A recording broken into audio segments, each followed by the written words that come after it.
তোমার নাম আগে বলো। আমার নাম সাথা। আমার নাম শ্রেয়া। আমি রমিত সেনগুপ্ত। আমরা এখন দাঁড়িয়ে আছি হিমাচল প্রদেশের গুসেইনি গ্রামে, যেটা তীর্থং ভ্যালিতে। হ্যাঁ, মান্ডির থেকে প্রায় 2 ঘন্টার উপরে জার্নি। গতকাল আসার সময় একটা ব্রিজ ভেঙে পড়েছিল, সেখানে তোমরা কি দেখলে? একটা ট্রাক এটা পড়ে গেছিল। আর একদম চাকাগুলো উপরে। হ্যাঁ, তো তার উপর দিয়ে বুলডোজার চালিয়ে টেম্পোরারি ভাবে ওরা নদীর ওপর দিয়ে রাস্তা বানিয়ে দিয়েছে। তো সেখান দিয়ে আসতে আমাদের এসে পৌঁছাতে প্রায় সন্ধ্যে 6টা হয়ে গেছিল।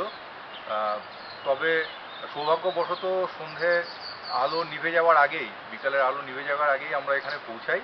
এবং এখানে কিভাবে পৌঁছাতে হয়, নদীর ওপর দিয়ে কিভাবে আসতে হয়, সেখানে ওরা একটু পাথর দিয়ে দিয়েছিল, ওই পাথরের উপর থেকে যেতে হয়। না, এইখানে একটা ছোট সাঁকো বানিয়ে দিয়েছে বাঁশের।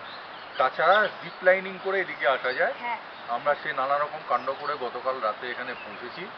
এখন এখানে আজকে সকালের পরিবেশ খুবই সুন্দর, চারদিকে অনেক পাখি টাকি ডাকছে। এবং আজকে মনে হয় আজকে তারা দেখা যাবে, কারণ কি কালকে অনেক বৃষ্টি হয়েছিল, তাই মেঘলা হয়ে এসেছিল, তাই আজকে মনে হয় তারা দেখা যাবে।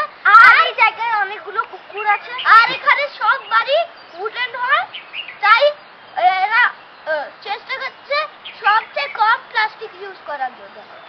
আর এই ভিডিওটা তারা লাইক করবে।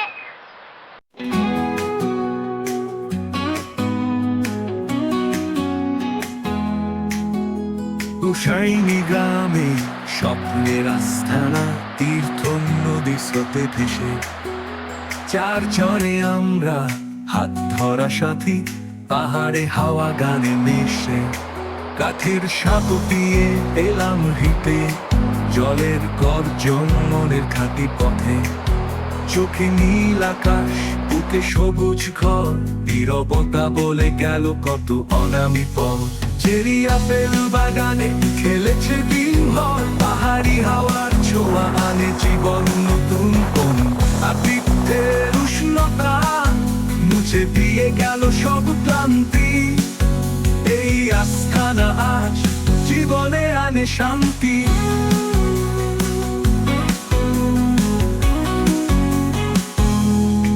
কাঠের সাঁকো দিয়ে এলাম হেঁটে, জলের গর্জন মনের খাঁটি পথে, চোখে নীল আকাশ, বুকে সবুজ ঘর, নীরবতা বলে গেল কত অনামি পথ।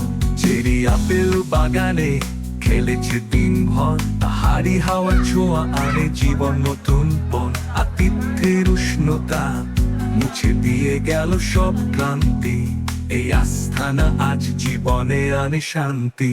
ক্যাম্প ফায়ারে পাশে বসে আগুনে কাঁপে ছায়া, ট্রাউট মাছ ভাজা আর চায়ের গন্ধে জন্য খুশির মেলা, 3টা কুকুর হাসির দোসর, ছেলে মেয়ের সাথে খেলে দিনভর, কাঠের সাঁকো দিয়ে এলাম হেঁটে, জলের গর্জন মনের খাঁটি পথে, চোখে নীল আকাশ, বুকে সবুজ ঘর, নীরবতা বলে গেল কত অনামি পর। প্রকৃতি নামের ছোট্ট পরী ঘুরে বেড়ায় বনে, তার নতুন বন্ধু সার্থক শ্রেয়সের শনে, শিশুদের চোখে চমক, পাহাড় যেন জীবন্ত, সবকিছু মিলে হায় দিনগুলো ছিল সামনে।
নিয়ে অনেক অনেক ভালোবাসা।